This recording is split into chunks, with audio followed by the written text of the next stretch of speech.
한국전쟁, 그러니까 6.25. 우리가 이 전쟁에 대해서 얼마나 알고 있을까요? 아마 교과서에서 배운 게 대부분일 텐데요. 오늘 들려드릴 이야기는요. 아마 한 번도 들어보지 못했을 좀 뭐랄까 거대한, 거의 우주적인 관점의 이야기입니다. 지금부터 한번 시작해 볼게요. 벌써 70년이 훌쩍 넘었잖아요. 근데 참 이상하죠. 이 전쟁은 아직도 누구한테는 승리고 누구한테는 씻을 수 없는 비극이고 또 어떤 이들에게는 여전히 끝나지 않은 현실입니다. 왜 이렇게 다 다를까요? 왜 하나의 목소리를 내기가 이렇게 힘들까요? 오늘 우리가 파고들 이야기가 바로 이 커다란 물음표, 여기서부터 시작됩니다. 오늘 우리가 살펴볼 분석은요. 그 이유를 아주 그냥 딱 꼬집어서 얘기해요. 우리가 누가 착하고 누가 나쁜 놈이냐 이 흑백 논리에 완전히 갇혀 있다는 거예요. 내 편이냐 내 편이냐 이것만 따지다 보니까 정작 이 전쟁이 품고 있는 훨씬 더 큰 그림을 우리가 놓치고 있다는 거죠. 아니 그럼 이 복잡하게 얽힌 실타래, 이걸 대체 누가 풀어야 할까요? 이 분석은 그 열쇠를 바로 우리, 그러니까 전쟁을 직접 겪지 않은 세대에게 넘겨줍니다. 과거의 이념이나 감정에서 조금은 더 자유로운 우리가 이제는 완전히 새로운 시각으로 이 역사를 다시 들여다봐야 할 때가 됐다는 겁니다. 자, 좋습니다. 그럼 지금부터 이 분석이 제시하는 정말 놀라운 관점, 그 첫 번째 문을 한번 열어보겠습니다. 바로 한국전쟁을 세계의 마지막 전투로 바라보는 시각이에요. 우리가 보통 6.25 하면 우리 민족끼리 싸운 비극적인 내전 이렇게 생각하잖아요. 그쵸? 그런데 이 관점은 완전히 판을 뒤집습니다. 무대를 한반도에서 전 세계로 확 넓혀버려요. 이건 그냥 우리끼리의 싸움이 아니었다. 이건 제2차 세계대전이 끝내지 못했던 그 거대한 이념전쟁의 정말 마지막 불꽃이었다는 겁니다. 자, 한번 보세요. 1945년에 2차 대전은 끝났어요. 총소리는 멎었죠. 하지만 진짜 전쟁은 끝나지 않았습니다. 바로 공산주의와 민주주의, 이 두 거대한 이념이 보이지 않는 전쟁을 계속하고 있었거든요. 이 분석은 바로 그 해소되지 못한 갈등의 에너지가 계속 쌓이고 쌓이자가 5년 뒤에 딱 한반도라는 곳에서 뻥 하고 터져 나온 게 바로 6.25라는 거예요.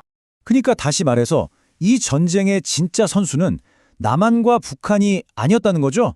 눈에 보이지 않는 두 거인, 공산주의와 민주주의가 한반도라는 링 위에 올라서서 벌인 최후의 대결. 인류 역사를 바꾼 이념 전쟁의 마지막 장이 바로 여기, 이 땅에서 쓰여졌다는 겁니다.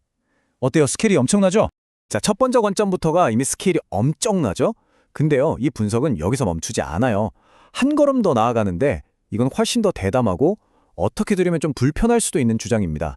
바로 백지 상태에서의 재탄생이라는 개념이에요. 우리를 완전히 거지로 만든 세상. 와, 이 문장 하나가 정말 강렬하지 않나요? 이 관점은요, 전쟁이 남긴 잿더미를 보면서 절망을 얘기하는 게 아니에요. 오히려 가능성을 봅니다. 모든 걸 다 잃었기 때문에 역설적으로 모든 걸 새로 시작할 수 있는 완벽한 기회를 얻었다는 거죠. 실제로 그랬잖아요.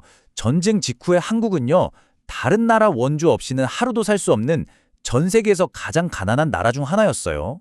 모든 게 다 무너졌죠.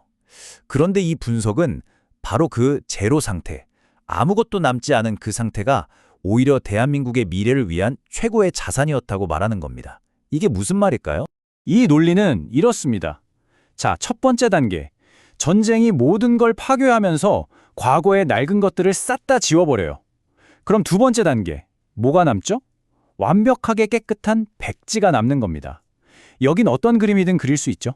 그리고 마지막 세 번째 단계. 바로 이 백지 위에다가 전 세계의 가장 좋은 지식, 기술, 문화를 스펀지처럼 쫙 빨아들여서 완전히 새로운 나라를 만들었다는 겁니다. 파괴가 곧 창조의 어머니였다는 정말 놀라운 역설이죠. 자, 지금까지의 얘기도 충분히 놀라웠죠? 그런데 지금부터가 진짜입니다. 이 분석의 하이라이트예요. 이제 이야기는 한국전쟁을 훌쩍 넘어서서 인류 문명 전체를 아우르는 가장 거대한 그림으로 나아갑니다. 바로 문명의 뿌리 이론입니다. 이 엄청난 얘기를 이해하려면 우리 다 같이 머릿속에 나무 한 그루를 한번 떠올려보죠. 아주 오래되고 거대한 나무요. 이 분석은 인류 문명 전체를 통째로 이 나무 하나에 비유하거든요. 이 나무에는요, 각 부분마다 역할이 다 정해져 있어요. 화려한 꽃과 열매를 맺는 가지. 이건 서양 문명입니다. 그리고 이 가지들을 굳건히 받쳐주는 몸통, 이건 중국 문명이고요. 그렇다면 이 모든 것에 생명을 공급하는 땅속에 숨겨진 뿌리는 어디일까요? 네, 바로 한반도라는 겁니다. 에이, 그냥 그럴듯한 비유 아니냐고요? 그렇게 생각하실 수도 있죠. 그런데 이 이론은 아주 구체적인 증거를 하나 제시합니다. 바로 북위 37도선이에요. 이게 뭐냐? 고대 동서양 문명이 오가던 길, 바로 실크로드의 중심축입니다. 그리고 이 분석에서는요, 실크로드를 우리가 알던 그런 비단길로 보지 않아요. 단순히 물건을 주고받던 길이 아니라는 거죠. 이건 수천 년 동안 인류가 쌓아올린 모든 지식과 철학, 기술, 한마디로 문명의 에너지가 흐르는 거대한 통로, 파이프라인으로 봅니다. 자, 그럼 질문이 생기죠. 이 거대한 에너지 파이프라인은 대체 어디로 향하고 있었을까요? 그 모든 흐름의 최종 목적지, 인류 문명의 모든 에너지가 모여드는 그곳이 바로 뿌리, 즉 한반도라는 것. 이게 이 이론의 가장 핵심적인 주장입니다. 네, 좋습니다. 문명의 모든 에너지가 한반도로 모여든다는 정말 거대한 그림을 봤어요. 그럼 이제 다시 처음 질문으로 돌아가 보죠. 이 거대한 흐름 속에서 전쟁은 도대체 왜 일어나는 걸까요? 이 세계관으로 역사를 다시 한번 해석해보는 거예요. 자, 상상해보세요.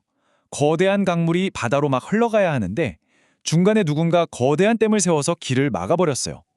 그럼 어떻게 될까요? 물이 못 가고 그 뒤에 엄청난 압력이 쌓이겠죠? 문명의 에너지도 똑같다는 겁니다. 이 이론이 내놓는 답은 아주 명쾌합니다. 바로 그 에너지의 흐름이 막힐 때 그 꽉 막혀서 응축된 에너지가 결국 터져나오는 현상, 그게 바로 전쟁이라는 겁니다. 이 관점에서 보면 우리 한반도가 수천 년 동안 그토록 많은 전쟁을 겪었던 게 결코 우연이 아니라는 거죠. 왜? 문명 에너지의 최종 목적지, 그러니까 가장 중요한 길목이었기 때문에 그 에너지가 흐르는 길을 차지하려는 충돌이 계속해서 일어날 수밖에 없었다는 해석입니다. 오늘 우리는 한국전쟁이라는 하나의 사건을 통해서 인류 문명 전체를 꿰뚫는 어떤 거대한 가설을 만나봤습니다. 역사는 그냥 우연한 사건들이 쭉 나열된 기록일까요? 아니면 보이지 않는 거대한 에너지의 흐름이 만들어내는 필연적인 한 편의 드라마일까요? 이 질문에 대한 답은 이제 여러분께서 각자 한번 생각해 보실 차례입니다.